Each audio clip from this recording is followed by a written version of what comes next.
My ministry, together with the Reserve Bank and EMA, have taken the following measures to address this challenge.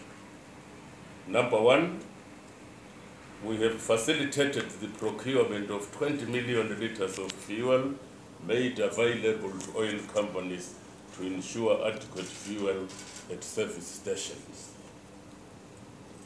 Increased foreign currency allocations towards fuel procurement to $10 million a week. This translates to $40 million a month. We have also waived restrictions of fuel delivery in Harare during the night to allow continuous deliveries of fuel.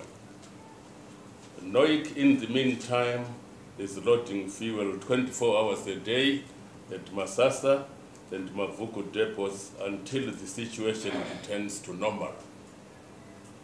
The country is holding more than 2 months' supply of diesel and over a month's supply of petrol in bond at the NOIC depot in Harare.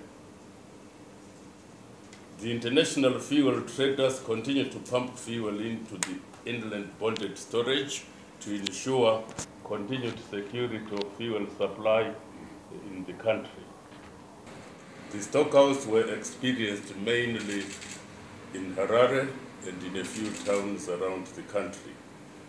There are also reports that the fuel black market had resurfaced in some locations, with some unscrupulous dealers taking advantage of the situation and overcharging fuel to the disadvantage of the motorists.